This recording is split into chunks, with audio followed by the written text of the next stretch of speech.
I am ready now បងប្អូន I am ready now I am ready now ប្រែថាខ្ញុំរួចរាល់ហើយឥឡូវនេះឬក៏ឥឡូវនេះខ្ញុំរួចរាល់ហើយអញ្ចឹងក៏បានដែរយើងយកឥឡូវនេះមកដាក់ខាងដើមណាបងប្អូនក៏បានដែរ I am ready now I am ready now ខ្ញុំរួចរាល់ហើយឥឡូវនេះណាបងប្អូន I នឹងគឺប្រែថាខ្ញុំរីឯ am នឹងគឺប្រែថាកើតមានគឺជាឬក៏នៅ ready នឹងគឺប្រែថារួចឬក៏រួចរាល់ណាបងប្អូន now នឹងគឺប្រែថាឥឡូវនេះអញ្ចឹង clear នេះ clear ថា I am ready now នឹងគឺប្រែថាខ្ញុំរួចរាល់ហើយឥឡូវនេះឬក៏ឥឡូវនេះខ្ញុំរួចរាល់ហើយណាបងប្អូន see you very soon see you very soon see you very soon អញ្ចឹង clear នេះ clear ថា see you very soon នឹងគឺប្រែថាជួបគ្នាក្នុងពេលឆាប់ៗនេះណាបងជួបគ្នាក្នុងពេលឆាប់ៗនេះអង់គ្លេសអាចសរសេរឬក៏ប្រើប្រាស់បានថា see you very soon see you very soon ណាយើងមើលរបៀបនៃការអានខាងក្រោមបានគឺ see you very soon ណាបងប្អូន see you very soon អញ្ចឹង CC នឹងគឺប្រែថាឃើញឬក៏មើលណាបងប្អូន you នឹងគឺប្រែថាអ្នកណាបងប្អូនរីឯ very នឹងគឺប្រែថាណាស់ឬក៏បំផុត soon នឹងគឺប្រែថាឆាប់ឬក៏រហ័សណាបងប្អូនអញ្ចឹង clear ថា see you very soon នឹងគឺប្រែថាជួបគ្នាក្នុងពេលឆាប់នេះ send me the location បងប្អូន send me the location អញ្ចឹង clear ថា send me the location នឹងគឺប្រែថាផ្ញើទីតាំងមកឲ្យខ្ញុំផងណាសម្រាប់ប្រាប់នរណាម្នាក់ឲ្យគេផ្ញើទីតាំងរបស់គេ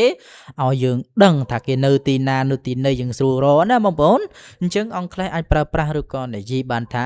send me the location បងប្អូន send me the location ផ្ញើទីតាំងឲ្យខ្ញុំផងបងប្អូន send នឹងគឺប្រែថាផ្ញើ me នឹងគឺប្រែថាខ្ញុំ the location បងប្អូន location យើងមើលរបៀបនៃការអានបងគឺ location នឹងគឺប្រែថាទីតាំងណាឬក៏កន្លែងអញ្ចឹង clear ថា send me the location នឹងគឺប្រែថាផ្ញើទីតាំងមកឲ្យខ្ញុំផង I sent a message បងប្អូន I sent a message អញ្ចឹង clear ថា I sent a message នឹងគឺប្រែថាខ្ញុំបានផ្ញើសារទៅហើយណាយើងបានផ្ញើសារទៅនរណាម្នាក់មិត្តភក្តិឬក៏សង្សាររបស់យើងអីចឹងទៅណាយើងបានផ្ញើសារទៅគាត់ហើយអាមិនបានគាត់ថាមិនបានផ្ញើសារទៅណាយើងអាចប្រាប់គាត់ឬក៏ប្រើប្រាស់ភាសាអង់គ្លេសបានថា I sent a message បងប្អូនយើងមើលរបៀបនៃការអានខាងក្រោមបានគឺ I sent a message បងប្អូន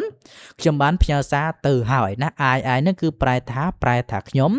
រីឯ sent នឹងគឺប្រែថាបានផ្ញើណាបងប្អូន a message នឹងគឺប្រែថា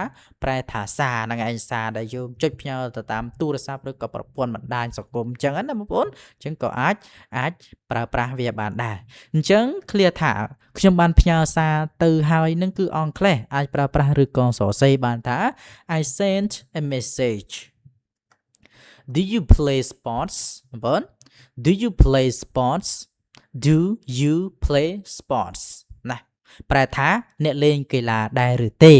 ណាសម្រាប់សាកសួរឬក៏ចង់ដឹងថាដៃគូរបស់អ្នកឬក៏របស់យើងគាត់លេងកីឡាឬក៏អត់អង់គ្លេសអាចប្រើប្រាស់ឬក៏និយាយបានថា Do you play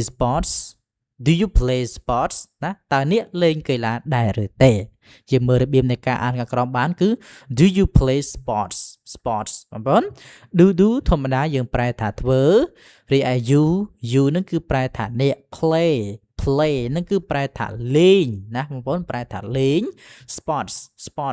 ធម្មតាពាក្យថា sport នឹងគឺប្រែថាកី